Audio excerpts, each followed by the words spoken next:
नमस्कार। अभ्यास के ऑनलाइन क्लासेज में आपका स्वागत है। देखिए, कुछ बच्चों के कमेंट्स आ रहे थे कि सर नवे पाठ के इंपॉर्टेंट क्वेश्चन बता दें, तो आज हम आपको नवे पाठ के बारे में इंपॉर्टेंट क्वेश्चन बता रहे हैं। देखिए जरा, तो नवे चैप्टर का जो नाम है वो मेरे पास है किरण प्रकाशिकी एवं प्रकाशिक उपकरण। ठीक है, तो यहाँ पे जो क्वेश्चन हैं वो मोस्टली मैं आपको बताता हूँ। सबसे पहले अगर हम बात करें तो इसमें जो पहली घटना है वो है प्रकाश का परावर्तन। प्रकाश का परावर्तन, देखिए इसमें से सिर्फ हम परिभाषा पूछेगा कि प्रकाश का परावर्तन क्या है, तो मैं जनरल सी बात आपको बताता हूँ। प्रकाश का परावर्तन होता क्या, देखिए ये हमारे पास कोई पृष्ठ है, तो देखिए जब कोई प्रकाश की किरण किसी परावर्तक पृष्ठ पर टकराती है या आपतित होती है तो परावर्तन के पश्चात वह वापस उसी माध्यम में चली जाती है जहां से वो आई। प्रकाश की इस घटना को अपन कहते हैं परावर्तन। ठीक है, जो किरण आती है आपतित किरण, और जो लौटती है उसे क्या कहते हैं अपन, परावर्तित किरण। ठीक है, और इनके बीच में ये जो है इसको बोलते हैं नॉर्मल यानी कि अभिलंब। क्या बोलते हैं? अभिलंब। ये अभिलंब और आपतित किरण के बीच बनने वाला आपतन कोण और ये परावर्तन कोण। ठीक है, तो इतनी सी परिभाषा मन से पूछ सकता है कई बार कि परावर्तन किसे कहते हैं, प्रकाश का परावर्तन किसे कहते हैं। तो जब कोई प्रकाश किरण किसी परावर्तक पृष्ठ पर टकराती है तो टकराने के पश्चात वापस उसी माध्यम में लौट जाती है जहां से वो आई थी। प्रकाश की इस घटना को हम कहते हैं प्रकाश का परावर्तन। प्रकाश के परावर्तन के दो नियम होते हैं। कितने नियम होते हैं? दो नियम। देखो, पहला नियम ये है, आपतित किरण, परावर्तित किरण और अभिलंब तीनों एक ही तल में स्थित हैं। देखो, आपतित किरण, परावर्तित किरण, अभिलंब तीनों एक ही तल में स्थित हैं। और दूसरा यह है कि आपतन कोण का मान जो होता है वो परावर्तन कोण के क्या होता है, बराबर।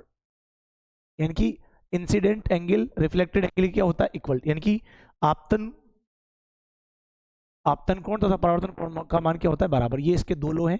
इसलिए बता दें, जब हम 10वें चैप्टर की बात करेंगे तो कई बार 10वें चैप्टर में पूछता है कि हाइगन के तरंग सिद्धांत के आधार पर परावर्तन की व्याख्या करो, या फिर हाइगन के तरंग सिद्धांत के आधार पर अपवर्तन की। तो जब हमको परावर्तन की व्याख्या करनी है तो ये दोनों ही नियमों की क्या करनी पड़ेगी, उत्पत्ति करनी पड़ेगी। ठीक है, अगर हम बात करें परावर्तन, तो कई बार ये पूछता है कि परावर्तन पर आधारित होते हैं दर्पण। क्या आधारित होते हैं? दर्पण। तो हमसे क्वेश्चन पूछ ले कि दर्पण किस दर्पण प्रकाश की कौन सी घटना पर आधारित होते हैं। तो दर्पण एक्चुअली प्रकाश की कौन सी घटना पर आधारित होते हैं, परावर्तन की घटना पर आधारित। किस पे होते हैं? परावर्तन की घटना पर आधारित होते हैं। अब देखिए, इसके बाद जो हम बात करने वाले, सुनिए, ज़्यादा तो हम डिटेल से नहीं पढ़ सकते इसमें। देखिए, से जो हमारा जो इसमें टॉपिक आता है वो आता है वक्रता, त्रिज्या व फोकस दूरी में संबंध। देखो, एक तो इसमें एक इंपॉर्टेंट क्वेश्चन है, आपसे ये पूछेगा, क्या पूछ सकता है क्वेश्चन आपसे, कि किसी गोलीय दर्पण के लिए वक्रता त्रिज्या कैपिटल आर एवं फोकस दूरी स्मॉल एफ में संबंध स्थापित करो। देखो, पहला तो हमसे क्वेश्चन, अगर ये क्वेश्चन आएगा तो हमसे 1.5 नंबर में क्वेश्चन पूछ सकता है कि किसी गोलीय दर्पण के लिए वक्रता, त्रिज्या व फोकस दूरी में क्या संबंध होता है। तो हमको संबंध स्थापित करना है, आर बराबर कितना होता है, 2f। यानी कि ये दोनों में संबंध होता है। अगर हमसे पूछे कि वक्रता, त्रिज्या व फोकस दूरी में संबंध लिखो तो लिखना है r बराबर 2f। और हमसे अगर उत्पत्ति पूछे तो हमको इसकी क्या करनी है, उत्पत्ति। ठीक है, अभी हम उत्पत्ति करेंगे। देखो, इसमें से क्वेश्चन क्या आता है, आपसे फिल इन द ब्लैंक में क्वेश्चन पूछ सकता है कि किसी गोलीय दर्पण की वक्रता, त्रिज्या, फोकस दूरी की डॉट डॉट डॉट गुना होती है। तो हम क्या लिख सकते हैं, देखो, वक्रता त्रिज्या कैपिटल R इजिकल टू होता है ट्वाइस ऑफ, दो गुना होता है किसका, फोकस दूरी। किसका होता है? फोकस दूरी का। और अगर हम दूसरी बात करें तो F इजिकल टू कितना आएगा, तो R/2। तो देखिए, ये क्वेश्चन हमसे फिल इन द ब्लैंक पूछ सकता है। इस टॉपिक में से क्वेश्चन आएगा एक, या न्यूमेरिकल, कि पूछेगा कि वक्रता त्रिज्या फोकस दूरी में क्या संबंध है। तो R बराबर होता है 2f, अर्थात किसी भी गोलीय दर्पण की जो वक्रता त्रिज्या है वो फोकस दूरी कितनी होती है, 2 गुना। या फिर पूछ ले कि किसी गोलीय दर्पण के लिए फोकस दूरी का मान उसकी वक्रता त्रिज्या का होता है, तो हम लिखेंगे 1/2 गुना, या लिखते हैं आधा। क्या लिखते हैं? आधा। अच्छा, एक और सुन लें, इसमें से कई बार एग्जाम में न्यूमेरिकल आते हैं, जैसे हाफ ईयरली में भी आया था और पिछले 23-24 में भी क्वेश्चन आए। क्वेश्चन क्या आएगा, सुनिए, एक बात और ध्यान रखनी है। अगर हम बात करें अवतल दर्पण, तो अवतल दर्पण की बात करें तो अवतल दर्पण का इस प्रकार से देखो स्ट्रक्चर होती है। तो अवतल दर्पण में जब भी कोई प्रकाश की किरण समांतर जाएगी तो फोकस से गुजरेगी, तो इसका फोकस बिंदु एक्चुअली बाईं ओर है। इसीलिए अवतल दर्पण के लिए वक्रता त्रिज्या कैपिटल आर क्या होती है, नेगेटिव। इसलिए इसकी फोकस दूरी भी कितनी आएगी, नेगेटिव। और अगर हम उत्तल दर्पण की बात करें तो उत्तल दर्पण के लिए वक्रता त्रिज्या क्या होती है, धनात्मक। यहां से जैसे सुनो एक दो क्वेश्चन पूछे गए, कैसे पूछ लेगा, जैसे आपसे पूछ लेगा किसी अवतल दर्पण की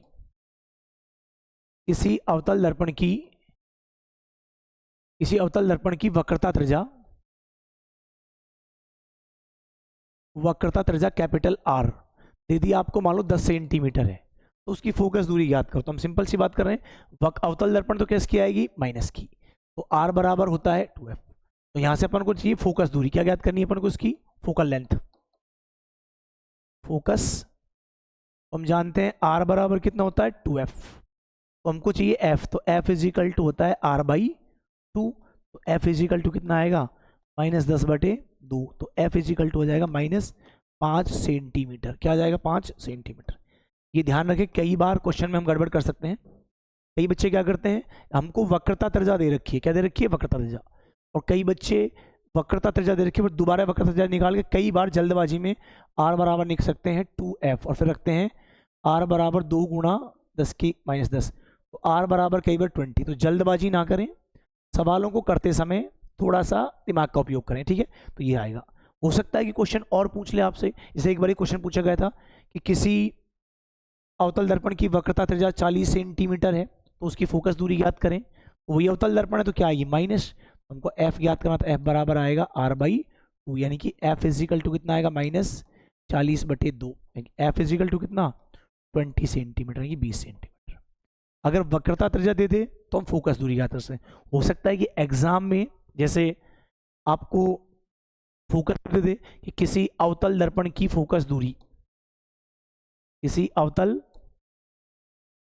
दर्पण की फोकस दूरी f बराबर, मान लो आपको दे दी कि 10 सेंटीमीटर है, कितनी है, 10 सेंटीमीटर है। तो सवाल में प्लस माइनस लिखेगा, हमको याद करना है कि अवतल दर्पण के लिए फोकस दूरी क्या होती है, ऋणात्मक, तो कितनी आएगी, -10। वो पूछ रहा है बताइए उसकी वक्रता त्रिज्या कितनी होगी। तो हम वक्रता त्रिज्या कैसे कैलकुलेट करेंगे, हम जानते हैं कि r बराबर कितना होता है, 2f। तो r बराबर अगर 2f है तो r इजिकल टू कितना आएगा, 2 × 10 की घात, ये 10, r बराबर आएगा -20 सेंटीमीटर। इस प्रकार का क्वेश्चन आपको एग्जाम में देखने को मिलेगा। या तो हमसे ये पूछ लेगा कि वक्रता त्रिज्या फोकस दूरी में संबंध लिखो, तो हमको संबंध लिखना है r बराबर 2f, ठीक है। या फिलिंदा ब्लैंक में पूछेगा कि किसी गोलीय दर्पण की वक्रता त्रिज्या के फोकस दूरी की, फिर आपको रिक्त स्थान दे देगा, गुणा होती है, तो लिखेंगे 2 गुना। और अगर हमको क्वेश्चन समझना है, अगर ये पूछ ले कि किसी गोलीय दर्पण की फोकस दूरी वक्रता त्रिज्या की कितने गुना होती है, तो फिर लिखेंगे 1/2 गुना। या फिर आपको कोई वक्रता त्रिज्या दे देगा, फोकस दूरी पूछेगा, या फोकस दूरी देके वक्रता, इस प्रकार का कोई भी क्वेश्चन अपन से पूछ सकता है, ठीक है। इसके बाद देखिए, इसके बाद अगर हम नेक्स्ट की बात करें तो नेक्स्ट होता है हमारे पास एक आता है दर्पण सूत्र। क्या आता है, दर्पण सूत्र। दर्पण सूत्र से पहले कई बार हमसे पूछता है कि एक आपको पढ़ना है, वो अवतल दर्पण उत्तल दर्पण के उपयोग आप पढ़ लेना आराम से। अब हमको बात करें दर्पण सूत्र की, तो देखो बड़े क्वेश्चनों के लिए जो इंपॉर्टेंट है वो है दर्पण सूत्र। तो कई बार तो छोटा क्वेश्चन आता है कि दर्पण सूत्र क्या है। देखिए दर्पण सूत्र, तो पूरा क्वेश्चन पूछेगा। तो आज की वीडियो में केवल हम जो इस पार्ट में से छोटे छोटे क्वेश्चंस आने वाले हैं उनकी बात करने वाले हैं, ठीक है। कल की वीडियो में हम बात करेंगे दर्पण सूत्र की उत्पत्ति जो भी है, ठीक है। अब देखो आपसे क्वेश्चन पूछेगा कि दर्पण सूत्र क्या है और दर्पण सूत्र की उत्पत्ति करें, तो हमको अगर पूछे दर्पण सूत्र क्या है, एक नंबर में आ जाए, तो हम किसी भी गोलीय दर्पण के लिए, किसी भी गोलीय दर्पण के लिए बिंब दूरी, किसी भी गोलीय दर्पण के लिए कौन सी दूरी, बिंब दूरी, बिंब दूरी स्मॉल u, प्रतिबिंब दूरी, प्रतिबिंब दूरी v, और फोकस दूरी, और फोकस दूरी f में निम्न संबंध होता है। क्या संबंध होता है, तो ये होता है 1/f बराबर 1/v प्लस 1/v। अगर हमसे 1 नंबर में पूछे कि दर्पण सूत्र क्या है, तो हमको लिख के आना पड़ेगा 1/f बराबर 1/v प्लस 1/u, जहां लिखना पड़ेगा नीचे f बराबर फोकस दूरी, v बराबर प्रतिबिंब दूरी, u बराबर क्या है, बिंब दूरी, और हमको इसकी उत्पत्ति करनी है। तो उत्पत्ति आप लोग कर लेंगे आराम से, फिर मैं कल की वीडियो में आपको बता दूंगा, ठीक है। अब इस पर आधारित आपको न्यूमेरिकल मिलेंगे, ठीक है। इस पर आधारित आपको क्वेश्चन दे सकता है, जैसे आपसे कह देगा कि किसी अवतल दर्पण के लिए वक्रता त्रिज्या 30 सेंटीमीटर है। क्या कह रहा है, किसी अवतल दर्पण के लिए वक्रता त्रिज्या 30 सेंटीमीटर है और अवतल दर्पण से वस्तु 20 सेंटीमीटर दूरी पर रखी है, तो बताइए प्रतिबिंब कहाँ बनेगा और प्रतिबिंब की प्रकृति बताइए और प्रतिबिंब कैसा बनेगा, ये अपन को बतानी है। तो देखो हमने रखा है कि अवतल दर्पण, कौन सा दर्पण है, अवतल दर्पण। तो क्वेश्चनों में ध्यान रखना, आपको वक्रता त्रिज्या दे देगा और ये वस्तु कहाँ रखी है 20 सेंटीमीटर, आपको यू दे देगा तो वी पूछेगा, या कई सवालों में आपको वी दे देगा, आर दे देगा तो वी पूछेगा। एक हमको निकालनी है कि प्रतिबिंब कैसा बनेगा। तो प्रतिबिंब कैसा बनेगा, आभासी बनेगा, सीधा, वास्तविक बनेगा, उल्टा। तो इसके लिए हम क्या एक्चुअली आवर्धन निकालेंगे। तो देखिए आवर्धन होता है बराबर दर्पण के लिए -v/u।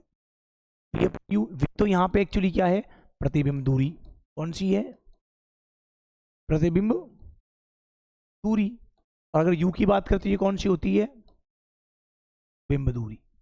तो एक बात ध्यान रखनी है, अगर हमारे पास m का मान, यदि हमारे पास m का मान ऋणात्मक आए, जैसा आ गया -2, ठीक है, जैसे आ गया -3, यदि हमारे पास m का मान ऋणात्मक आता है तो प्रतिबिंब बनते हैं वास्तविक और उल्टे। यदि कभी भी रेखीय आवर्धन का ऋणात्मक आता है तो प्रतिबिंब बनते हैं वास्तविक और उल्टे।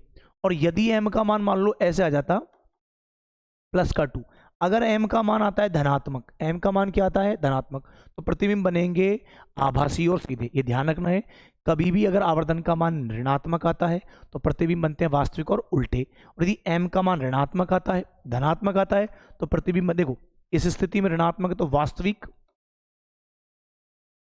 और उल्टे प्रतिबिंब, और अगर m का मान धनात्मक आए तो आभासी,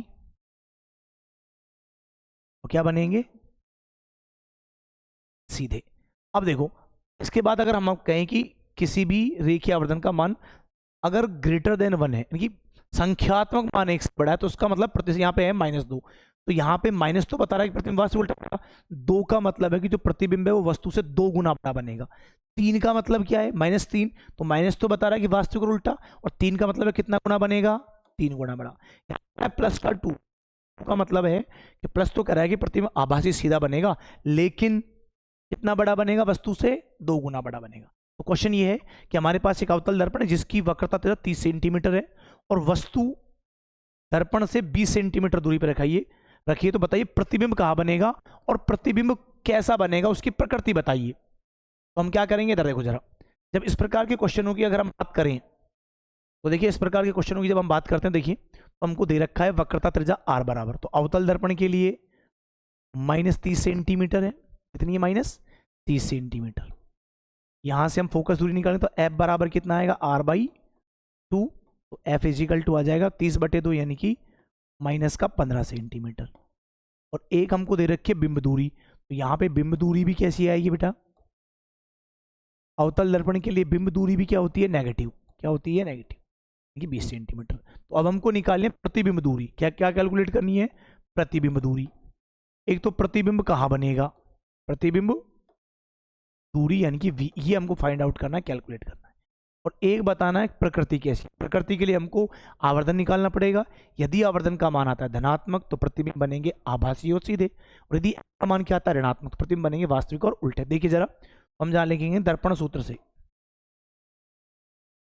दर्पण सूत्र से, तो 1/f बराबर होता है 1/v प्लस 1/u। इसको अपन यहां रखें, देखो जब इस सवाल को अपन हल करेंगे तो इधर देखिए, तो ये आएगा 1/-15 बराबर 1/v प्लस 1/-20। तो 1/-15 ये इधर आएगा, तो ये हो जाएगा प्लस का 1/20 बराबर 1/v। इसको जब हम आगे सॉल्व करेंगे तो देखिए जरा, तो इसका एलसीएम आ जाएगा 30, भाग देंगे तो -2 प्लस 20 और 15 का एलसीएम आएगा हमारे पास 60। तो 15 चौको 60 प्लस 20 तिया 60 बराबर आएगा 1/v। तो ये आ जाएगा -1/60 बराबर 1/v। तो v इक्वल टू आ जाएगा -60 सेंटीमीटर। इसका मतलब है कि प्रतिबिंब दर्पण के बाईं ओर, प्रतिबिंब दर्पण के बाईं ओर कहाँ बनेगा, 60 सेंटीमीटर दूरी पर बनेगा। अब बताना कि बनेगा कैसा, तो बनने के लिए क्या निकालना पड़ेगा, आवर्धन। तो आवर्धन होता है m बराबर -v/u। तो ये हो जाएगा -v का मान -60, u का मान माइनस कितना है 20, माइनस का 20। तो ये हो जाएगा equal to minus minus cancel, तो -3।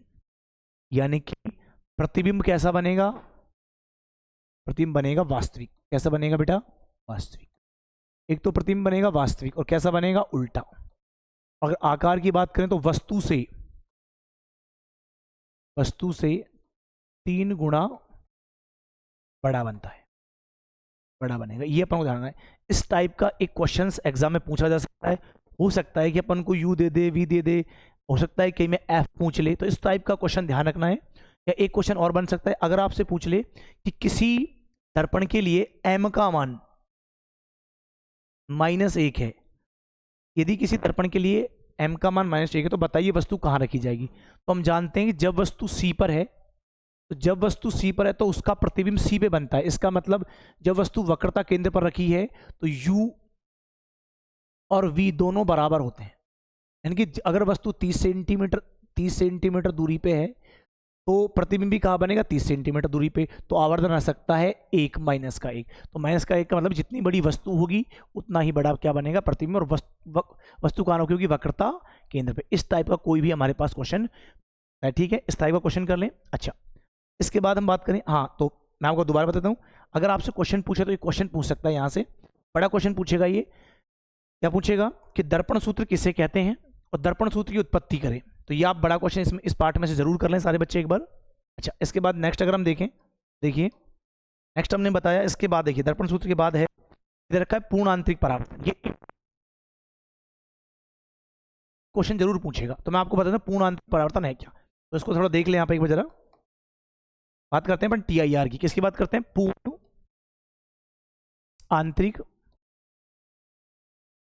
आंतरिक परावर्तन।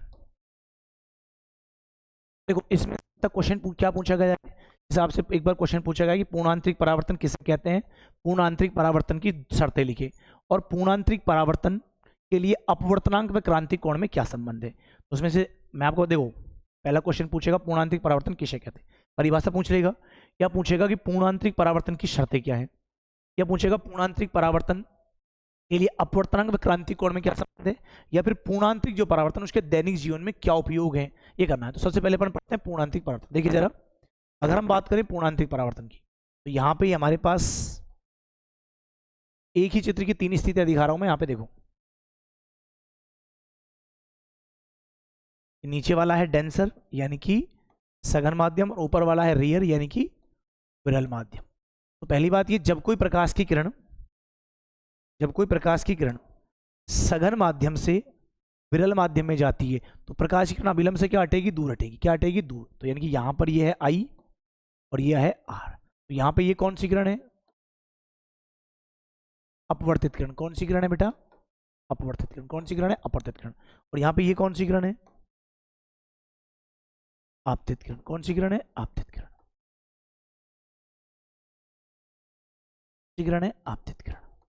अब आप देखें, जैसे जैसे मैं इस आपतित किरण को बढ़ाऊंगा, अपवर्तन कोण का मान बढ़ेगा। तो सेकंड चित्र में देखो, मैंने ये आपतित किरण बढ़ाई, यहाँ पे आई, तो ये प्रकार देखो, जैसे जैसे आपतन कोण का मान बढ़ाते हैं क्रांतिक कोण के मान में वृद्धि होती है, और एक निश्चित आपतन कोण पर ये जो अपवर्तित किरण, ये पृथककारी पृष्ठ की क्या हो जाती है, समांतर। क्या हो जाती है, समांतर। ये हो गई समांतर, ठीक है। तो यहाँ पे R बराबर कितना बन जाएगा, 90 डिग्री। तो यहाँ पे ये I बराबर हो जाएगा IC।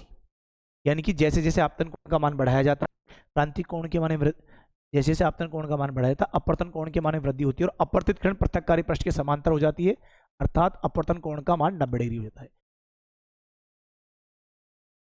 इसमें यदि मैं आपतन कोण का मान और बढ़ा दूं, यानी कि I is greater than IC, तो ये जो प्रकाश की किरण है ये वापस और कोण अपवर्तन कोण का मान और बढ़ेगा और वापस इसी माध्यम में लौट आएगी, और यहाँ पे ये r ग्रेटर देन कितना होगा 90, ठीक है, और ये वापस आ गई। तो यानी कि जब आपतन कोण का मान क्रांतिक कोण से अधिक है तो ये अपवर्तित किरण वापस सघन माध्यम में लौट आती है।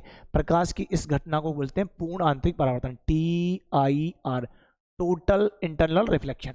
अब देखिए ये तो उसका समझाना हो गया। अगर हम बात करें परिभाषा की तो परिभाषा बहुत सिंपल सी है। तो हम ये लिखेंगे कि जब कोई प्रकाश की किरण, देखो पहली बात सघन से कहा जानी चाहिए विरल में, और कब होगा जब आपतन कोण का मान क्रांतिक कोण के क्या हो बराबर। तो डेफिनेशन बहुत सिंपल है कि जब कोई प्रकाश की किरण सघन माध्यम से विरल माध्यम में इस प्रकार प्रवेश करे कि आपतन कोण का मान क्रांतिक कोण से अधिक हो तो अपवर्तित किरण वापस सघन माध्यम में लौट आती है।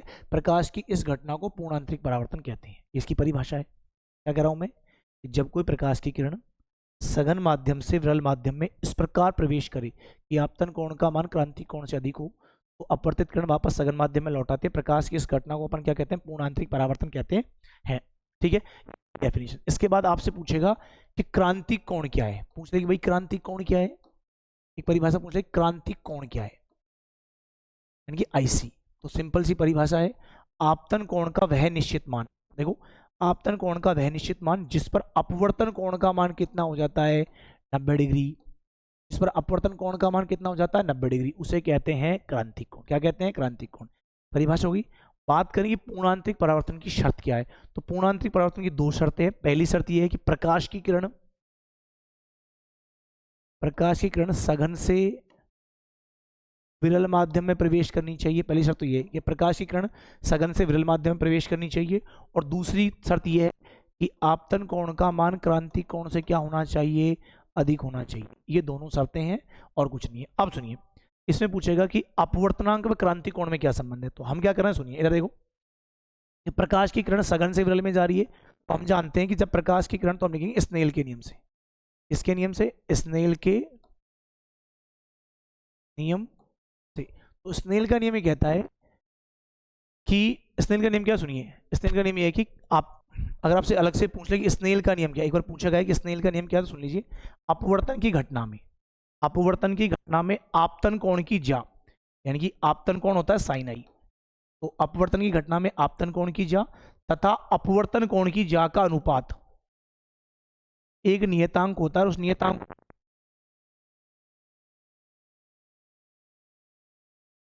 कोण की जा का अनुपात एक नियतांक होता है जिसे माध्यम का अपवर्तनांक कहा जाता है। इसे कहते हैं स्नेल का नियम। यहाँ से जो हम अपवर्तनांक निकालते हैं एक्चुअली उस माध्यम का निकालते हैं जिसमें प्रकाश प्रवेश करता है। जैसे कि अपन जब बात करें तो देखिए, प्रकाश किरण मान लो माध्यम 1 से 2 में प्रवेश कर रही है, माध्यम 1 से कहाँ कर रही है, 2 में प्रवेश। तो ये एंगल तो है I और ये एंगल कितना है R, तो ये लिखा जाएगा μ21 या N21। ये दूसरे माध्यम का अपवर्तनांक है पहले के सापेक्ष, और क्या लिखा जाएगा, साइन I अपॉन साइन, ठीक है, ये होता है स्नेल का नियम। तो अब यहां पे भी तुम देख ले, जब हम पूर्णांतरिक परावर्तन की बात करें तो प्रकाश कहां प्रवेश कर रहा है, प्रकाश सघन माध्यम से विरल माध्यम में। तो स्नेल के नियम से हम किस माध्यम का अपवर्तनांक निकालेंगे, विरल का। किसका निकालेंगे, विरल का, और किसके सापेक्ष, सघन के। तो इसको लिखा जाएगा, देखो तो इसको अपन लिख सकते हैं, क्या लिखेंगे, स्नेल के नियम से, स्नेल के नियम से, तो ये लिखा जाएगा म्यू, सघन माध्यम से प्रकाश कहां प्रवेश कर रहा है, विरल माध्यम में। तो सघन माध्यम को कहते हैं डेंसर, इसलिए डी से लिखेंगे। विरल माध्यम कहते हैं रियल, इसलिए आर से। तो ये निकालने पर आर का डी के साथ लिखा जाएगा म्यू आर डी, तो बराबर लिखा जाएगा साइन आई बटे साइन कितना, आर। ठीक है, और अगर हमने एक बात निरपेक्ष अपवर्तनांक की जब बात करें तो जैसे μ21 लिखते हैं, तो यहां लिखा जाएगा μ2 बटे में μ1, लिखा जाएगा μ2 बटे में μ1, यानी कि यह है दूसरे माध्यम का अपवर्तनांक पहले के सापेक्ष। तो क्या आएगा, यदि हमें दोनों माध्यमों का अपवर्तनांक दिया जाए तो दूसरे, और हमको निकालना दूसरे का, तो दूसरे माध्यम का अपवर्तनांक बटे पहले माध्यम का। तो यहाँ पे इसको ऐसा लिखा जाएगा, μ21 का मतलब है μ2 बटे में μ1, तो यहाँ पे म्यू आर डी है, तो इसका लिखा जाएगा म्यू आर, यानी कि विरल माध्यम का अपवर्तनांक बटे सघन माध्यम का अपवर्तनांक, ये लिखा जाएगा म्यू डी, बराबर कितना आएगा, sine i upon sine r. अब हम जानते हैं कि विरल माध्यम यहाँ पे वायु है, विरल माध्यम क्या है, वायु। तो वायु के लिए जो म्यू आर होता है वो होता है 1। कितना होता है? 1। तो ये लिख दिया जाएगा 1/1 म्यू डी बराबर आएगा कितना? Sine i upon sine r. और अगर हम बात करें क्रांतिक कोण के लिए, पूर्णांतिक परिवर्तन घटना के लिए, तो पूर्णांतिक परिवर्तन की घटना के लिए आई बराबर कितना होता है? आई सी। आई बराबर कितना होता है? आई सी। तो आर बराबर सिंपल सी बात है कितना होना चाहिए? 90। अगर पूर्णांतिक परिवर्तन की घटना हो रही तो आई का मान आई सी के बराबर आएगा, तो आर बराबर कितना आएगा? 90। तो लिखा जाएगा 1 म्यू, सिंपल म्यू लिख दो तो ये हो जाएगा साइन आई सी बटे में साइन कितना? 90। साइन 90 का मान होता है 1, तो 1 बटे सिंपली म्यू बराबर आएगा साइन आई सी। तो ये हो जाएगा म्यू बराबर 1/साइन आई सी। तो ये ध्यान रखना है, ये डायरेक्ट ही पूछा था अपन से। वो पूछेगा क्या क्वेश्चन पूछा था कि क्रांतिक कोण व अपवर्तनांक में क्या संबंध होता है। तो किसी भी पूर्णांतरिक परावर्तन की घटना के लिए माध्यम का अपवर्तनांक क्रांतिक कोण की ज्या के व्युत्क्रम अनुपाती होता है या व्युत्क्रम के बराबर होता है। साइन के ज्या बोलते हैं साइन को, इसको बोलते हैं साइन को। तो अगर आपसे पूछे कि पूर्णांतरिक परावर्तन की घटना में अपवर्तनांक व क्रांतिक कोण में क्या संबंध है, तो क्या होता है? आईसी। अब सुनिए, कोई छोटा मोटा क्वेश्चन पूछ ले तो एक चीज और सुनो। अपवर्तनांक को अपन ऐसे लिखते हैं कि अपवर्तनांक होता है म्यू बराबर सी बाई वी, यानी कि निर्वात में प्रकाश का वेग बटे माध्यम में प्रकाश का वेग, तो ये होता है भाई, ठीक है, म्यू बराबर बी बाई सी। और निर्वात में प्रकाश का वेग जान मीटर पर सेकंड। जैसे देखो एक क्वेश्चन सुनो, अगर आपसे क्वेश्चन पूछ ले कि कोई प्रकाश की किरण कोई प्रकाश की किरण वायु से कांच में प्रवेश करती है, तो बताइए कांच में प्रकाश का वेग क्या है। हम जानते हैं कि कांच के लिए जो म्यू है, कांच के लिए याद करना है, कांच के लिए 1.5 होता है, सवालों में दे देगा। वो पूछा कोई प्रकाश किरण वायु से कांच में प्रवेश कर रही है, तो कांच में प्रकाश का वेग कितना होगा। तो हम यहाँ पे क्या लिखेंगे? हम यहाँ पे लिखेंगे mu is equal to c by v. तो v इजिकल टू कितना आएगा? c by n. तो v इजिकल टू सी का मान 3 गुणा 10 की घात कितना है? 8। और यहाँ n का मान कितना है? n या म्यू लिख सकते हैं, की बात है, n लिख दो या फिर इसको अपन लिख सकते हैं म्यू। ये आएगा 1 पॉइंट। तो v इजिकल टू होता है, ये पॉइंट हट जाएगा, 10 की घात 8। तो v इजिकल टू आएगा 2 गुणा 10 की घात कितना? 8 मीटर पर। तो हम ये जानते हैं कि जब भी कोई प्रकाश की किरण विरल माध्यम से सघन माध्यम प्रवेश करती है तो वेग में, प्रकाश के वेग में क्या होती है? कमी। अर्थात हम ये कह सकते हैं कि जब कोई प्रकाश की किरण विरल माध्यम से सघन माध्यम में प्रवेश करती है तो प्रकाश की किरण के अपवर्तित किरण के वेग में कमी होगी, ये अभिलंब की ओर झुक जाएगी। अर्थात आई, इस अवस्था में आई ग्रेटर देन कितना होगा? आर। जब आई ग्रेटर देन आर है तो प्रकाश की किरण विरल से कहाँ प्रवेश करेगी? सघन में, अर्थात वेग में कमी होगी। और अगर कोई प्रकाश की किरण सघन से विरल में प्रवेश करे, सघन से कहाँ करे? विरल में, तो अभिलंब से दूर हटेगी। तो इस अवस्था में आई लेस देन कितना होता है? अच्छा, ऐसा ही एक क्वेश्चन यहां से पूछ लेगा कि किसी पदार्थ के लिए क्रांतिक कोण का मान, आपको लिख दिया कि पूर्णांतिक परावर्तन की घटना में क्रांतिक कोण का मान आपको लिख दिया, मान लो 30 डिग्री है। कितना है? 30 डिग्री है।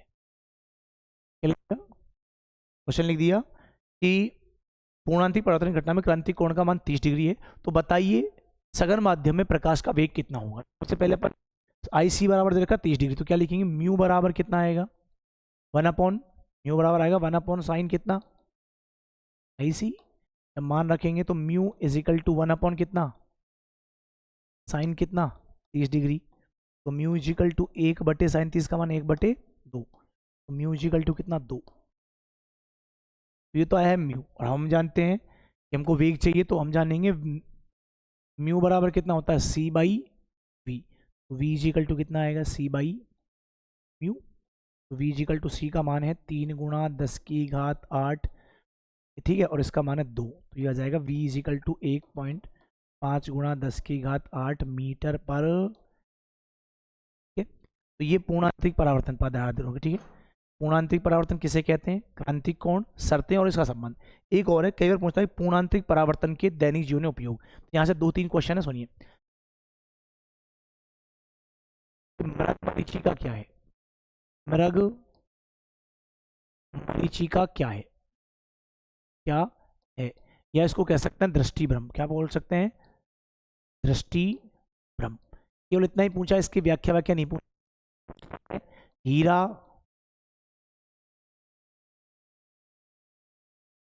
चमकीला दिखाई देता है, दिखाई देता है क्यों? एक तीसरा क्वेश्चन है कि प्रकाश तंतु क्या है? प्रकाशिक तंतु, तंतु क्या है? देखिए, एक हमारे पूर्ण परावर्तक प्रिज्म, पूर्ण परावर्तक प्रिज्म क्या है? अब सुन लो, सबसे पहले अपन ये तीनों में से सीधा सीधा एक नंबर क्वेश्चन पूछेगा। जैसे पूछेगा कि मृग मरीचिका क्या है, क्यों दिखाई देती है? तो सुनिए, मृग मरीचिका या दृष्टि भ्रम क्या है? तो देखो, गर्मी के दिनों में रेगिस्तानी इलाकों में या डांबर की सड़कों पर, गर्मी के दिनों में रेगिस्तानी इलाकों में, कौन से इलाकों में? रेगिस्तानी यानी कि रेतीले इलाकों में या डांबर की सड़कों पर कुछ दूरी पर हमें लहराते हुए जलाशय नजर आते हैं। ठीक है, इसको अपन कहते हैं क्या? मृग मरीचिका दृष्टि भ्रम। क्योंकि जब हम गर्मी के दिनों में डांबर की सड़कों पर देखते हैं या रेगिस्तानी इलाकों में देखते हैं तो हमें कुछ दूरी पर लहराता हुआ पानी नजर आता है। जब हम पास जाते हैं तो पानी होता नहीं है। इसका मतलब ऐसा लगता है जैसे ये हमारी दृष्टि का भ्रम है, इसे दृष्टि भ्रम है। और एक इसको कहते हैं मृग मरीचिका। मृग मरीचिका इसलिए कहते हैं क्योंकि मृग मतलब हिरण। ये कहा जाता है कि हिरण की नाभि में कस्तूरी पाई जाती है और उसको ढूंढने के लिए वो चारों ओर घूमती रहती है, लेकिन उसे कभी मिलती नहीं। ऐसा ही हमारे साथ होता है, जैसे हिरण को भ्रम होता है कि उसकी नाभि में कस्तूरी है और उसकी खुशबू के लिए वो चारों ओर घूमती रहती है, ऐसे ही हमें भ्रम है कि हमारी कुछ दूरी पर पानी है लेकिन हमें पानी मिलता नहीं है। इसे कहते हैं मृग मरीचिका दृष्टि भ्रम। क्यों दिखाई देता है? तो इतना सा लिखना है कि यह पूर्ण आंतरिक परावर्तन के कारण दिखाई देता है। पूर्ण आंतरिक परावर्तन के कारण दिखाई देता है। ठीक है, एक्चुअली होता क्या है कि जब अपन गर्मी के दिनों में आसपास के इलाके को देखते हैं तो नीचे की जो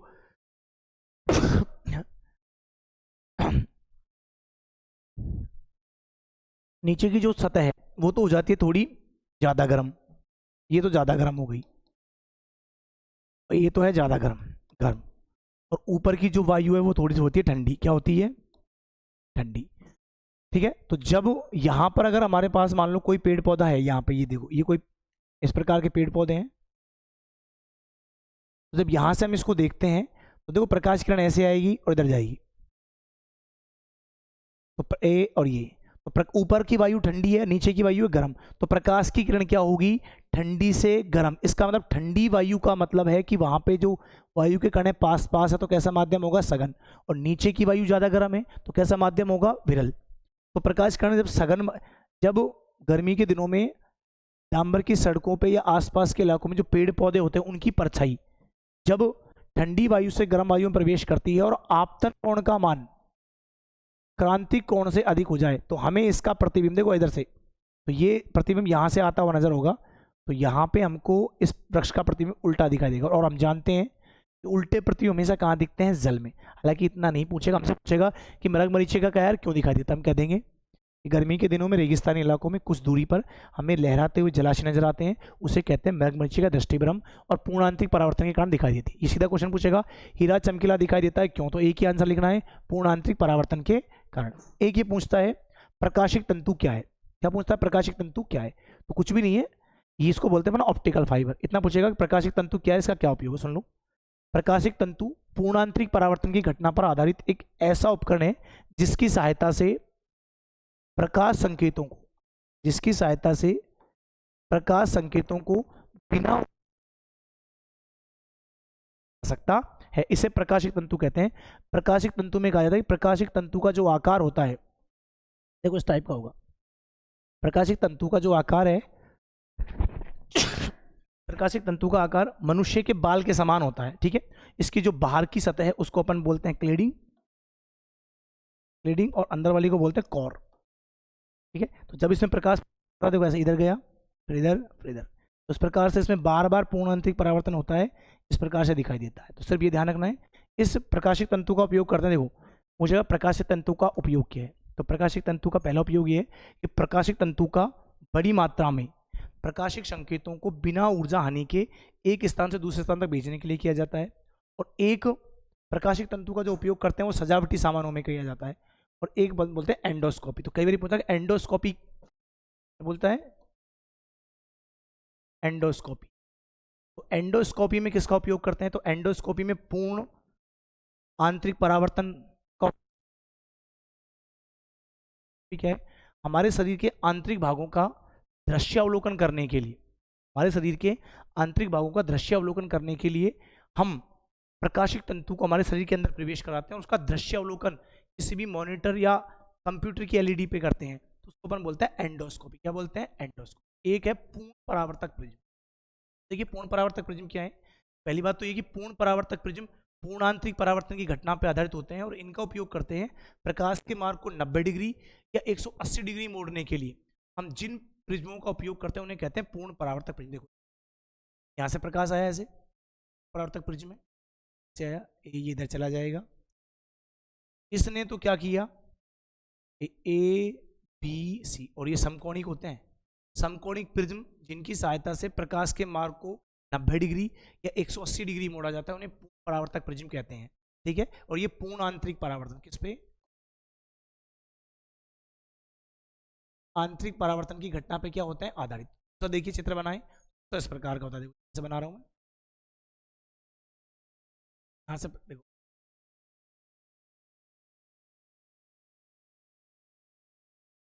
इधर आई और वापस इधर मुड़ गई। यहां से देखो ये जो है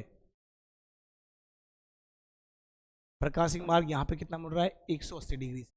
यहाँ पे कितना मुड़ रहा है बेटा, ये पूर्ण आंतरिक परावर्तन हमारे पास खत्म। अब सुनिए, अगर हम बात करें किसके लिए, अगला क्वेश्चन की अगर बात करें, देखिए हमने ये कहा, देखिए हमने बात कर ली इसकी पूर्णांक, एक होता है लेंस क्षमता और पतले लेंसों का संयोजन। ठीक, दूसरा हमको देखो, इससे पहले एक चीज और सुन लें, आप जब इंपॉर्टेंट क्वेश्चनों की बात ही करें, आपको बता देता हूँ एक बार, आपको एक ये पढ़ना है ताकि गोलीय पृष्ठीय अपवर्तन को समझाते हुए सिद्ध करें कि, क्या सिद्ध करना है, सिद्ध करना है कि N2 बटे वी माइनस N1 बटे वी यू बराबर N2 minus N1 upon are. ये कई बार बोर्ड एग्जाम में पूछा गया है, एक आपको ये क्वेश्चन हल करना है। ठीक है, फिलहाल आज की वीडियो में मैं आपको बड़े क्वेश्चन सॉल्व नहीं करवा रहा, कल जब हम वीडियो बनाएंगे तो हम आपको दर्पण सूत्र की उत्पत्ति करवा देंगे, लेंस गोलीय पृष्ठीय अपवर्तन करवा देंगे, फिर इसके बाद आता है लेंस मेकर सूत्र, लेंस मेकर सूत्र या इसको कहते हैं लेंस निर्माता सूत्र, लेंस निर्माता सूत्र।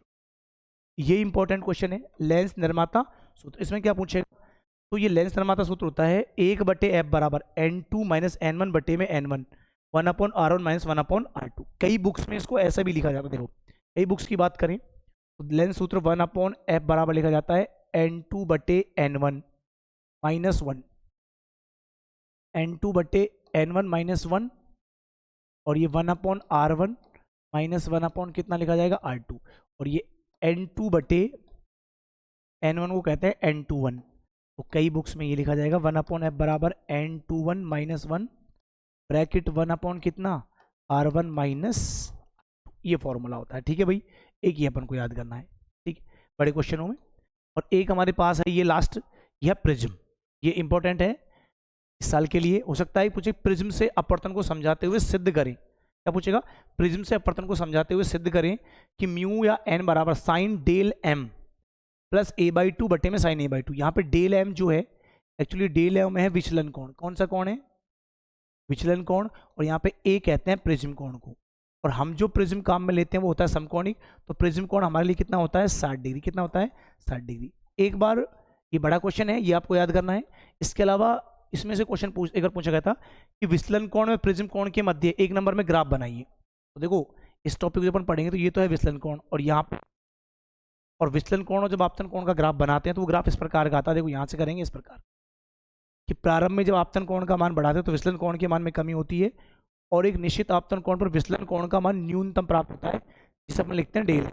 और उसके बाद यदि आपतन कोण के मान को बढ़ाएं तो वापस विचलन कोण के मान में क्या होती है, वृद्धि। ये हमारे पास क्वेश्चन, ठीक है। तो और एक इसमें जो इंपॉर्टेंट है वो आप लोगों को पढ़ के जानी है, सूक्ष्मदर्शी।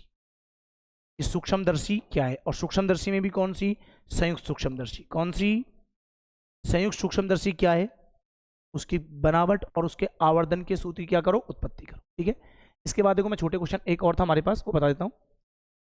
उसके अलावा एक ये क्वेश्चन है कि ये है पतले लेंसों का संयोजन और ये लेंस क्षमता। ठीक है, इस लेंस क्षमता और पतले लेंसों में से भी कई बार क्वेश्चंस आते हैं, तो देखो क्वेश्चन मैं आपको बताता हूँ एक बार। देखो हम करते हैं सबसे पहले पतले लेंसों का संयोजन। देखो पतले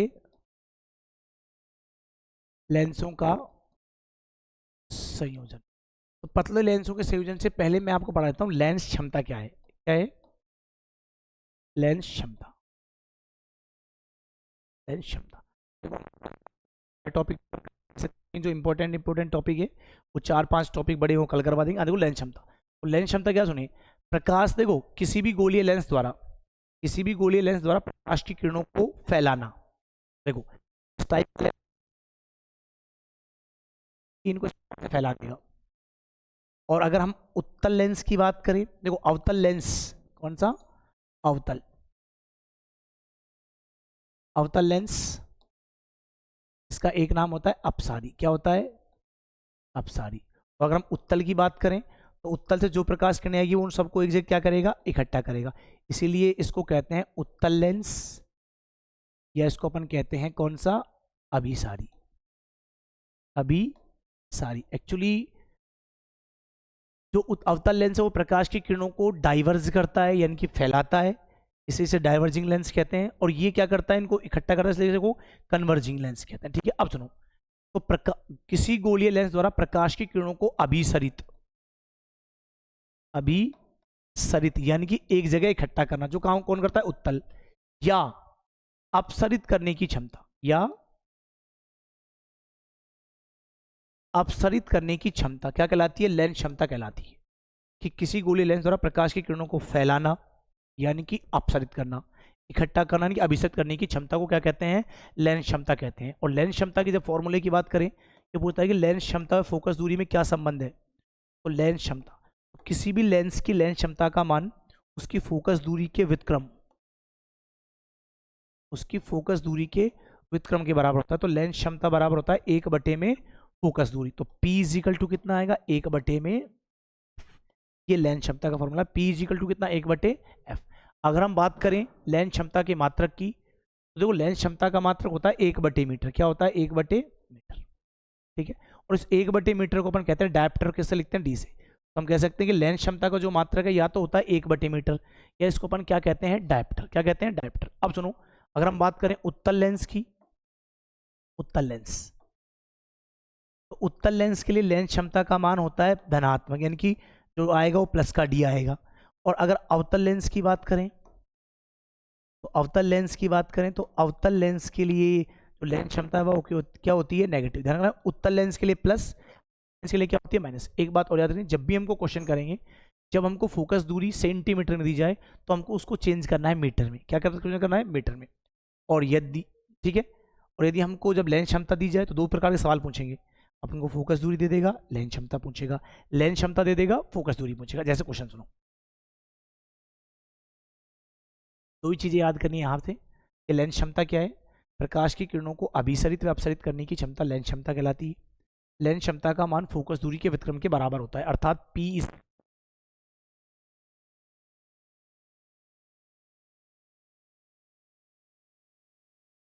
होती है धनात्मक, अवतल के लिए होती है ऋणात्मक। अब क्वेश्चन सुनिए, जैसे क्वेश्चन दे दिया कि किसी अवतल लेंस के लिए, किसी अवतल लेंस के लिए फोकस दूरी, किसी अवतल लेंस के लिए फोकस दूरी मान लो 50 सेंटीमीटर है। कितनी है, 50 सेंटीमीटर है। तो लेंस क्षमता ज्ञात करो। तो ध्यान रखना है अवतल लेंस है, तो अवतल लेंस के लिए जब ये फोकस दूरी लिखी जाएगी तो ये लिखी जाएगी ऋणात्मक 50 सेंटीमीटर। जब भी आप इस टाइप का सवाल करें, ध्यान रखना है कि हमको इस फोकस दूरी को किस में चेंज करना है, मीटर में। तो इसको लिखा जाएगा F इजिकल टू -50 बटे में किसका भाग देंगे, तो ये आएगा -1/2 मीटर। तो P बराबर कितना आएगा, तो P इजिकल टू आएगा 1/F, तो ये आएगा -1/2। तो P इजिकल टू आएगा -2 डायप्टर। ये सवाल हो गया।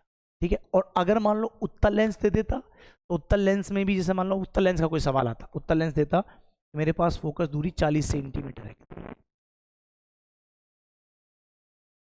कौन सा है, उत्तल। तो उत्तल लेंस के लिए ये धनात्मक लिखी जाती, इसको भी हम किस में चेंज करते हैं, सेंटीमीटर से मीटर में। तो एफ इजिकल टू कितना आएगा, 40 बटे में 100, ये कट जाएगा तो ये आएगा कितना, 2/5 मीटर। तो पी इजिकल टू कितना आएगा, 1/f, तो ये आएगा 1/2/5। पी इजिकल टू आएगा 5/2, इट मीन्स 2.5 डायप्टर। तो ये धनात्मक आ जाएगी। एक तो सेंटीमीटर देगी, मीटर पूछेगा, या फिर हो सकता है कि हमको लेंस क्षमता का मात्रक दे दे, डायप्टर में दे। जैसे कह देगा, क्वेश्चन आया था किसी लेंस की लेंस क्षमता प्लस 2.5 डायप्टर है, हथेली में आता तो इसकी फोकस दूरी याद करो। या फिर लिख देगा किसी लेंस की जो लेंस क्षमता है, मान लो वो लिख दिया अपन को 5 डायप्टर है, कितनी है, 5 डायप्टर है, तो दोनों की फोकस दूरियां याद करो। ठीक है, तो देखो इसके लिए फोकस दूरी, तो पी इजिकल टू कितना होता है, 1/f, एफ इजिकल टू कितना, 1/p, एफ इजिकल टू हो जाएगा 1/2.5, पॉइंट हटाएंगे 2.5, एफ इजिकल टू आएगा 10/25, इसका आंसर हो जाएगा 2 में कितना, 5, एफ इजिकल टू आएगा 0.4 मीटर। मीटर में तो ये आएगा, और जब हम इसको सेंटीमीटर में कन्वर्ट करेंगे बेटा, इससे गुणा करेंगे 100 से, तो 0.4 गुणा 100, एफ इजिकल टू आएगा 40 सेंटीमीटर। और अगर मान लो ये माइनस की होती तो ये फोकस दूरी माइनस की। ये पूछ रहे कि कौन सा लेंस है, तो प्लस है तो कौन सा होगा, उत्तल या अभिसारी। और अगर ये माइनस थी ये लेंस क्षमता, तो ये माइनस का आंसर था कौन सा होता, अवतल या अभिसारी। 5 दे दिया, मान लो 5 का करना है, तो वही पी इजिकल टू 1/f आएगा, एफ इजिकल टू कितना आएगा, 1 कितना आएगा, 5, एफ इजिकल टू आएगा 0.2 ही तो है, 0.2 मीटर। चेंज करें, एफ इजिकल टू आएगा 20 सेंटीमीटर, कितना जाएगा, 20। इस प्रकार के क्वेश्चन। ठीक है, अब सुनिए, ये नॉर्मल क्वेश्चन हो गए। ऐसे क्वेश्चन कोई ना कोई आपसे एग्जाम में जरूर पूछा जाता है हर साल। अब सुनिए, अगर आपसे कह दे कि दो लेंसों के संयोजन, अगर हमें दो लेंस दिए जाएं, दो लेंसों के संयोजन से संयुक्त लेंस की फोकस दूरी क्या होगी, और उस पर आधारित एक जो क्वेश्चन बना देते हैं। कैसे बनाएंगे, सुनिए। आपको याद है कि हमारे पास दो लेंस हैं, देखो ये दो लेंस है, एक ये दो लेंस है, इन दोनों लेंसों को संयुक्त किया गया है इस प्रकार। ठीक है, यहाँ से प्रतिबिंब चलेगा, एक चित्र इसके लिए बनेगा और एक इसके लिए बनेगा। तो ये ए लेंस है, ये बी लेंस है। तो ए लेंस के लिए तो मैं फोकस दूरी मान रहा हूँ f1, बी लेंस के लिए कितनी मान रहा हूँ, f2। तो जब हम इस पूरे को सॉल्व करते हैं, तो जो ये संयुक्त लेंस बनेगा उसकी लेंस क्षमता जो आती है संयुक्त लेंस की, संयुक्त लेंस की लेंस क्षमता, संयुक्त लेंस की लेंस क्षमता। तो ध्यान रखेंगे, पूरी कैलकुलेशन तो मैं नहीं करा रहा, बस सूत्र लिख रहा हूँ। तो 1/f इजिकल टू आएगा 1/f1 प्लस 1/f2, अगर दो लेंस है। अगर 3 होते तो 1/f बराबर 1/f1 plus 1/f2 plus 1/f3 dot dot dot 1 क्या होता, fn। अगर मान लो n लेंस होते तो हम इसको लिखते 1/f बराबर 1/f1 plus 1/f2 plus 1/f3 dot dot dot कितना, 1 कितना लिखते हैं, fn, ये लिख देते हैं। ठीक है, और हम जानते हैं 1/f बराबर क्या होता है, p। तो ये तो हो जाएगा p, ये हो जाएगा p1, ये हो जाएगा p2, ये हो जाएगा p3, और डॉट डॉट कितना हो जाएगा, pn। इस प्रकार से हम इसको कर सकते हैं। देखो एक 2025 में क्वेश्चन आया था, क्वेश्चन ये था, सुनिए कि हमारे पास एक लेंस है, उस लेंस के हमारे पास ये f2, तो बताइए संयुक्त लेंस की फोकस दूरी क्या होगी। उसमें ऑप्शन में एक था, तो हम क्या करेंगे, तो जब इस प्रकार के क्वेश्चन हो तो हम करेंगे, सुनिए। तो एक लेंस की फोकस दूरी थी f1, एक लेंस की फोकस दूरी थी f2। उसने पूछा कि संयुक्त लेंस की फोकस दूरी क्या है, और हमको 4 ऑप्शन दे रखे थे। चारों ऑप्शनों में ये वाला ऑप्शन नहीं था, 1/f बराबर 1/f1 प्लस 1/f2। तो हम क्या करेंगे, उसमें इसको सॉल्व कर लेते हैं जरा। तो 1/f इजिकल टू आएगा f1 f2 LCM, तो यह आ जाएगा f2 प्लस f1। तो हल करेंगे तो f इजिकल टू कितना आएगा, f1 f2 बटे में कितना आएगा, f1 प्लस f2। तो ये उसमें ऑप्शन में था, तो ये क्वेश्चन अपन को करना था। ठीक है, एग्जाम में 2 क्वेश्चन और पूछे गए हैं इसके, सुनिए। एक बार क्वेश्चन था, किसी इन्हीं दो लेंसों के लिए लेंस क्षमता का मान एक तो था 3 डायप्टर, ठीक है, ये दे रखा था। किसी गोलीय लेंस के लिए लेंस क्षमता का मान है माइनस का 3 डायप्टर और प्लस का 5 डायप्टर है। किसी लेंसों के इन्हीं दो लेंसों के संयोजन से लेंस क्षमताओं का मान प्लस माइनस 3 डायप्टर और 5 डायप्टर है, तो इस संयुक्त लेंस की फोकस दूरी याद करो। क्या याद करो? संयुक्त लेंस की फोकस दूरी। तो हमको क्या दे रखा था एक लेंस के लिए? तो P1 बराबर दे रखा था माइनस 3 डायप्टर, P2 बराबर क्या दे रखा था 5 डायप्टर। अब जब दोनों लेंसों को अपन जोड़ेंगे तभी हमने पढ़ा है P बराबर क्या, संयुक्त लेंस के लिए P बराबर क्या होता है P1 प्लस P2, पीछे तो पढ़ा है, रख दो। तो P बराबर ये आएगा माइनस का 3 डायप्टर प्लस कितना 5 डायप्टर, तो P इज इक्वल टू कितना बचेगा प्लस का 2 डायप्टर। तो लेंस क्षमता। और उसने पूछा कि संयुक्त लेंस बना कौन सा, तो हमें पता है जब लेंस क्षमता धनात्मक आ रही है तो संयुक्त लेंस बनेगा कौन सा, अभिसारी, मतलब उत्तल लेंस। उसने मुझे संयुक्त लेंस की फोकस दूरी याद करो, तो फोकस दूरी याद कर लेते हैं। वी नो दैट अपन जानते हैं P बराबर होता है 1/f, तो F इज इक्वल टू आएगा 1 में P, F is equal to 1/2। जब 1/2 कॉल करेंगे तो F इज इक्वल टू आएगा 0.5 मीटर, और जब 0.5 मीटर को सेंटीमीटर में कन्वर्ट करेंगे तो 50 सेंटीमीटर। इस प्रकार का क्वेश्चन एग्जाम में पूछा गया था। एक क्वेश्चन और पूछा गया था, उस क्वेश्चन को अपन और हल कर लेते हैं। क्वेश्चन ये था, सुनिए। क्वेश्चन हमारे पास ये था, एक अवतल लेंस जिसकी फोकस दूरी 20 सेंटीमीटर है, और उत्तल लेंस जिसकी फोकस दूरी कितनी है, मान लो 40 सेंटीमीटर है, ठीक है। एग्जैक्ट क्वेश्चन मुझे एग्जैक्ट याद नहीं है, लेकिन इस टाइप का क्वेश्चन था। एक अवतल लेंस है, इसकी फोकस दूरी 20 सेंटीमीटर, और एक उत्तल लेंस, कौन सा है, उत्तल लेंस जिसकी फोकस दूरी कितनी है बेटा, इसकी फोकस दूरी है 40 सेंटीमीटर। कितनी दूरी है, 40 सेंटीमीटर। उसने पूछा था कि संयुक्त लेंस की फोकस दूरी क्या होगी। तो देखो हम लिखेंगे, जब अवतल लेंस की बात करें तो ये मानो F1, तो अवतल लेंस के लिए होता है -20 सेंटीमीटर। और अगर उत्तल की बात करें तो उत्तल के लिए जो फोकस दूरी है वो होती है धनात्मक। क्या होती है, धनात्मक। तो इसको अपन एक्चुअली लिखेंगे F2 बराबर कितना आएगा, 40 सेंटीमीटर। कितना आएगा, 40 सेंटीमीटर। तो संयुक्त लेंस की फोकस दूरी, तो संयुक्त लेंस की फोकस दूरी तो लिखा जाएगा 1/f बराबर 1/f1 प्लस 1/f2। हल करते हैं तो 1/f बराबर तो -1/20 प्लस 1/ कितना 40, f बराबर तो एलसीएम आएगा कितना 40, तो यह आ जाएगा -2 प्लस कितना आएगा 1, तो 1/40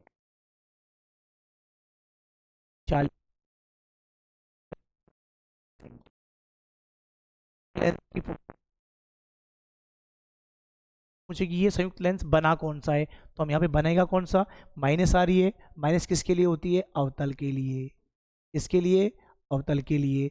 और अवतल का दूसरा नाम क्या होता है, अपसारी। कौन सा होता है, अपसारी। इस प्रकार के आधारित जो हैं वो लेंस क्षमता पर आधारित क्वेश्चंस आते हैं, इसमें ये अपन को देखना है, ठीक है। अच्छा, इसके बाद अगर हमसे पूछ ले, देखिए तो इस पार्ट में ये छोटे मोटे क्वेश्चन थे। अगर हम और बात करें तो देखो आपसे पूछेगा कि भाई अवतल दर्पण का उपयोग क्या है, तो अवतल दर्पण का उपयोग हम नाइयों की दुकानों में दाढ़ी या बाल बनाने के लिए करते हैं, अवतल दर्पण का उपयोग। दूसरा, सर्च लाइटों में अवतल दर्पण का उपयोग करते हैं। एक जो दूरदर्शी होती है, परावर्तक दूरदर्शी में भी हम अवतल दर्पण का उपयोग करते हैं, ये पूछ सकता है आपसे। एक पूछेगा उत्तल दर्पण का उपयोग क्या है, तो उत्तल दर्पण का एक ही उपयोग है कि उत्तल दर्पण से बनने वाले प्रतिबिंब एक तो होते हैं आभासी, एक होते हैं छोटे। तो उत्तल दर्पण का उपयोग हम तो गाड़ियां होती हैं उनके बगल वाले दर्पण या पार्श्व दर्पण के रूप में करते हैं, ताकि हम पीछे के दृश्य को इस पर देख सकें। रीजन क्या है कि एक तो उत्तल दर्पण इस टाइप का होता है, तो जब इस टाइप का होगा तो ये प्रकाश की किरणों को फैलाएगा, तो एक तो इसका दृष्टि परास ज्यादा होगा। तो उत्तल दर्पण का उपयोग गाड़ी के बगल वाले, ये दो क्वेश्चन पूछेगा। पहला पूछेगा कि गाड़ी में किसी भी वाहन में पीछे के दृश्य को देखने कौन से दर्पण का उपयोग किया जाता है, तो उत्तल दर्पण का उपयोग किया जाता है। और अगर आपसे पूछ ले कि गाड़ी के बगल वाले दर्पण में उत्तल दर्पण का उपयोग किया जाता है क्यों, तो उसके दो रीजन है। पहला रीजन, एक तो इसका दृष्टि परास अधिक होता है, दृष्टि परास क्या होता है, अधिक होता है। जैसे आप लोग जब गाड़ी ड्राइव करते हैं, मोटरसाइकिल या कार, जब उसमें पीछे देखते हैं तो हमें रोड के अलावा अगल बगल का कच्चा हिस्सा भी दिखाई देता है, ये दृष्टि पराचरा। दूसरा, इससे बनने वाले जो प्रतिबिंब है वो छोटे होते हैं। छोटे क्या होते हैं? छोटे। और कैसे होते हैं? आभासी। छोटे और कैसे होते हैं? आभासी। इसीलिए पीछे से जो भी वस्तु आ रही है, एक तो उसका प्रतिबिंब छोटा बनेगा और एक बनेगा सीधा, ताकि पीछे कौन सी वस्तु आ रही है उसको अपन स्पष्ट देख सकें। तो ये उत्तल दर्पण का मुख्यतः क्या पूछा जाता है? उपयोग। स्नेल का नियम मैंने आपको बता ही दिया। यहाँ से एक क्वेश्चन अपन से और भी कोई छोटे मोटे क्वेश्चंस पूछ सकता है, जैसे मैंने आपको दर्पण सूत्र पूछा है, लेंस सूत्र, या फिर एक पूछ सकता है वर्ण विक्षेपण। क्या पूछ सकता है? वर्ण विक्षेपण। ये मैं आपको बता देता हूँ वर्ण विक्षेपण क्या है। देखिए वर्ण विक्षेपण सुन लीजिए।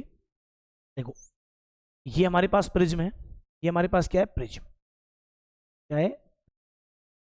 तो जब किसी प्रिज्म पर, देखिए ये प्रिज्म है, तो जब किसी प्रिज्म पर श्वेत प्रकाश आपतित होता है, क्या प्रकाश होता है? श्वेत प्रकाश। जब किसी प्रिज्म पर श्वेत प्रकाश आपतित होता है तो अपवर्तन के पश्चात प्रकाश किरण अपने अवयवी रंगों में क्या हो जाती है? विभाजित हो जाती है। अपने अवयवी 7 रंगों में विभाजित हो जाती है। प्रकाश की इस घटना को वर्ण विक्षेपण कहते हैं। क्या कहते हैं? वर्ण विक्षेपण। तो जब कोई प्रकाश की किरण किसी श्वेत प्रिज्म, जब कोई श्वेत प्रकाश की किरण, श्वेत प्रकाश किसी प्रिज्म पर आपतित होता है तो अपवर्तन के पश्चात वह अपने अवयवी 7 रंगों में क्या हो जाता है? विभाजित हो जाता है। प्रकाश की इस घटना को अपन क्या कहते हैं? वर्ण विक्षेपण कहते हैं। क्या कहते हैं? वर्ण विक्षेपण। यहां से देखो ये तो लिखने का तरीका, तो सबसे ज्यादा जो विचलन होता है वो होता है कौन से रंग का? सबसे कम विचलन तो होता है लाल रंग का, और सबसे ज्यादा जो विचलन होता है वो कौन से रंग का होता है? बैंगनी का। इसलिए इसको लिखा जाता है। देखो वर्ण विक्षेपण में जो ये श्वेत प्रकाश है जो विक्षेपित होता है, इसके रंगों का क्रम अपन याद करते हैं विबग्योर से, VIBGYOR,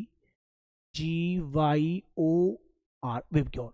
वी का मतलब होता है वॉयलेट यानी कि बैंगनी। क्या होता है? बैंगनी। आई का मतलब होता है इंडिगो यानी कि जामुनी। बी का मतलब था ब्लू यानी कि नीला। ग्रीन मतलब हरा। वाई मतलब पीला। ओ मतलब ऑरेंज यानी कि नारंगी। और वाई की अगर बात करें रेड, रेड की अगर बात करते होता है लाल। एक इनका याद करना है, अगर हम इनका वेवलेंथ देखें तो बैंगनी रंग की जो तरंग दैर्घ्य है वो सबसे कम होती है, कितनी होती है? 3800 एंगस्ट्रम। उसके बाद वेवलेंथ का बढ़ता हुआ क्रम है, तो इसका जो वेवलेंथ है वो होती है 7800 एंगस्ट्रम। कितनी होती है? 7800 एंगस्ट्रम। उससे ज़्यादा जो विचलन होता है वो होता है कौन से रंग का? बैंगनी का। और सबसे कम जो होता है वो किसका होता है? लाल रंग का। ये अपन को याद रखना है। अब सुनिए, इसके अलावा अगर हम बात करें तो पूछेगा कि वर्ण विक्षेपण होता क्या है। तो देखिए, यानी कि हमने पढ़ा है तरंग का वेग होता है v बराबर लैम्बडा अपॉन टी, यानी कि जिस रंग की तरंग दैर्घ्य ज्यादा होगी, देखो v प्रोपोर्शनल लैम्बडा है तो v प्रोपोर्शनल आएगा लैम्बडा। तो जिस रंग की तरंग दैर्घ्य ज्यादा उसका वेग ज्यादा होगा तो वो जल्दी से बाहर निकल जाएगा। तो इन सभी रंगों में से जब श्वेत प्रकाश प्रिज्म पर आपतित होता है तो लाल रंग की तरंग दैर्घ्य सर्वाधिक है, तो ये रंग सबसे पहले निकल जाएगा। और सबसे कम किसकी है? बैंगनी की। तो इसीलिए किसी भी कांच के प्रिज्म में अलग अलग रंगों का वेग अलग अलग होता है। इसीलिए जब उस कांच के प्रिज्म में से रंग गुजरते हैं तो अलग अलग रंग अलग अलग समय पर निकलते हैं। सबसे पहले लाल निकलेगा, उसके बाद ये कौन सा निकलेगा? नारंगी, फिर पीला, फिर हरा, फिर नीला, फिर जामुनी, फिर बैंगनी, सबसे अंत में निकलता है। इसीलिए अलग अलग माध्यमों में प्रकाश का वेग अलग अलग होने के कारण ही हमें वर्ण विक्षेपण की घटना क्या होती है? दिखाई देती है। या हमसे ये क्वेश्चन पूछ ले कि यदि हमारे पास श्वेत प्रकाश है, वर्ण विक्षेपण के पश्चात इसे पुनः श्वेत देखना है, तो हम क्या करेंगे? 2 प्रिज्म लेंगे। एक प्रिज्म से रखेंगे, यहां से श्वेत प्रकाश जाएगा और 7 रंगों में विभाजित होगा, और इसके विपरीत यहाँ पे दूसरा प्रिज्म रख देंगे, तो वापस इसे निकलने के बाद जो प्रिज्म आएगा वो वापस कैसे हो जाएगा? यदि 2 प्रिज्मों को हम एक दूसरे पर 180 डिग्री के एंगल से सटाकर रख दें उल्टा करके, तो श्वेत प्रकाश का वर्ण विक्षेपण होगा और वापस वो वर्ण विक्षेपण में श्वेत प्रकाश के रूप में ही क्या दिखाई देने लग जाएगा। तो ये हमारे पास क्वेश्चन है। नेक्स्ट क्वेश्चन में एक टॉपिक और है, वो पढ़ लेना, प्रकीर्णन। क्या होता है? प्रकीर्णन। ये मैं आपको बता देता हूँ। प्रकीर्णन ये और है, प्रकाश का प्रकीर्णन। प्रकाश का प्रकीर्णन क्या? सुनिए, जब कोई श्वेत प्रकाश की किरण वायुमंडल में उपस्थित धूल के कणों या मिट्टी के कणों पर आपतित होती है तो प्रकाश के जो रंग है वो अलग अलग दिशाओं में फैल जाते हैं। कि प्रकाश की किरण का वायुमंडल में उपस्थित धूल की कणों से टकराकर अलग अलग दिशाओं में फैल जाना या बिखर जाना प्रकाश का क्या कहलाता है? प्रकीर्णन कहलाता है। प्रकाश के प्रकीर्णन के बारे में हमको रैले ने बताया। किसने बताया? रैले ने। और रैले ने ये कहा कि रैले के अनुसार प्रकाश का जो प्रकीर्णन है वो तरंग दैर्घ्य पर निर्भर करता है। रैले के अनुसार किसी भी रंग का प्रकीर्णन उसकी तरंग दैर्घ्य की चौथी घात के क्या होता है? समानुपाती। अर्थात रैले की माने तो जिस रंग की तरंग दैर्घ्य सबसे ज्यादा होगी उसका प्रकीर्णन कम होगी, उसका प्रकीर्णन सबसे ज्यादा होगा। तो अगर हम इसको याद करें तो देखो, सबसे ज्यादा जो तरंग दैर्घ्य है वो होती है लाल रंग की। किसकी होती है? लाल रंग। कितनी? 7800 एंगस्ट्रॉम। इसीलिए सबसे कम प्रकीर्णन कौन से रंग का होता है? लाल का। और सबसे ज्यादा जो प्रकीर्णन है वो कौन से रंग का होगा? बैंगनी का। किसका होगा? बैंगनी, क्योंकि उसकी तरंग दैर्घ्य कितनी है? 7800 एंगस्ट्रॉम। इस प्रकीर्णन से एक दो क्वेश्चन पूछे जाते हैं जो 10th क्लास में भी है। जैसे आपसे पूछेगा कि आसमान का रंग नीला दिखाई देता है क्यों? आसमान का रंग नीला दिखाई देता है क्यों? अब सुनिए, आसमान का रंग नीला इसलिए दिखाई देता है कि अगर हम बात करें कि आसमान का रंग क्यों दिखता है, तो देखिए, जब भी सूर्य से चलने वाला श्वेत प्रकाश आसमान में फैलता है तो सबसे पहले कौन सा रंग फैलेगा? जामुनी। फिर फैलेगा पहले बैंगनी, फिर जामुनी, फिर नीला, फिर हरा, फिर पीला, फिर नारंगी, फिर लाल। लेकिन क्वेश्चन ये कि आसमान का रंग नीला क्यों दिखाई देता है, इसका रीजन सुनिए। तो जब रंगों का प्रकीर्णन होता है तो सर्वाधिक प्रकीर्णन होता तो बैंगनी रंग का ही है, उसके बाद जामुनी का। लेकिन बैंगनी और जामुनी रंग जब अधिक दूरी पर होते हैं तो हमारी आंख की रेटिना पर स्पष्ट दृष्टिगत नहीं होते, इसलिए अत्यधिक दूरी होने पर बैंगनी व जामुनी रंग हमारी आंख को दिखाई नहीं देते। इसलिए ये इसके कारण हमें आसमान का रंग बैंगनी या जामुनी दिखाई देता। उसके बाद तीसरे रंग पर जो प्रकीर्णन होता है वो होता है नीले रंग का। किसका होता है? नीले रंग का। ये हमारी आंख की रेटिना को प्रभावित करता है, इसीलिए आसमान का रंग क्या दिखाई देता है? हमको नीला दिखाई देता है। इसका सिंपल सा जवाब है। ये पूछता है खतरे के संकेतों के लिए लाल रंग का उपयोग करते हैं क्यों? तो देखो, खतरे के संकेतों के लिए लाल रंग का इसलिए उपयोग करते हैं कि अत्यधिक दूरी पर यदि हमारे पास कोई खतरा है तो लाल रंग का सिग्नल इसलिए उपयोग करते हैं कि जब लाल रंग को हम अत्यधिक दूरी से दिखाते हैं तो इसका प्रकीर्णन सबसे कम होता है, इसलिए बहुत दूरी पर रखा हुआ लाल रंग का प्रकीर्णन तो होगा नहीं, तो हमें स्पष्ट दिखाई देगा। या फिर ये कह सकते हैं कि इसकी तरंग दैर्घ्य सर्वाधिक है। तरंग दैर्घ्य का मतलब है किसी भी रंग का चलना। तो तरंग दैर्घ्य सर्वाधिक है तो ये रंग अधिक दूरी तक ट्रेवल कर पाएगा या जा पाएगा, इसीलिए अधिक दूरी से दिखाई देता है। इसीलिए हम खतरे के लिए किसका उपयोग करते हैं? लाल रंगों का उपयोग करते हैं। एक क्वेश्चन और पूछा जाता है कि सूर्य उगते समय व छिपते समय बिल्कुल रक्त तप्त दिखाई देता है। सूर्य उगते समय व छिपते समय रक्त तप्त दिखाई देता है क्यों? तो उसका रीजन सिंपल सा है। देखिए, जब सूर्य उगता है, ये अर्थ है, जब सूर्य उगता है तो उगते समय यहाँ पे कोई प्रेक्षक खड़ा है। जब सूर्य से चलने वाली प्रकाश की किरणें प्रेक्षक तक पहुंचती हैं तो सूर्य उगते समय छिपते समय प्रेक्षक से सर्वाधिक दूरी पर होता है। तो जब यहाँ से प्रकाश चलता है तो जब ये प्रकाश आपतित होगा तो देखो VIBGYOR, तो सबसे पहले बैंगनी रंग का प्रकीर्णन हुआ, फिर जामुनी का हुआ, फिर नीले का हुआ, फिर हरे का, फिर पीले का, फिर नारंगी का। तो लास्ट में पहुंचते पहुंचते प्रकाश तक सारे रंगों का प्रकीर्णन हो चुका होता है, केवल कौन सा रंग शेष बचता है? लाल। इसीलिए उगते समय व छिपते समय हमको सूर्य रक्त तप्त दिखाई देता है। इसका सिंपल सा ये रीजन है। एक आपसे पूछ ले कि विबग्योर में मध्यमानी रंग कौन सा, तो हमारे हिसाब से मध्यमानी रंग होना चाहिए ग्रीन, लेकिन ये दोनों रंग हमको विजुअल नहीं होते, इसीलिए मध्यमानी रंग ध्यान रखना हमेशा होता है पीला। एक क्वेश्चन पूछ सकता है अपन से कि जो अपन विबग्योर वर्ण विक्षेपण में जो हमको सात रंग दिखाते हैं उनसे मध्यमानी रंग होता है, तो मध्यमानी रंग वैसे गिने 3 इधर से 3 इधर से, तो हरा होना चाहिए। लेकिन वास्तविकता यह है कि हरा नहीं है, क्योंकि दोनों रंग तो हमारी आंख को दृष्टिगत होते नहीं है, तो फिर बचता है पीला। इसीलिए जो लाल जो मध्यमानी रंग होता है वो हमारे पास कौन सा होता है? पीला। ठीक है। इसके बाद हम नेक्स्ट क्लास में बात करने वाले जो बड़े बड़े क्वेश्चन हैं इसमें 3 4 5, उनकी बात हम कल की वीडियो में करेंगे।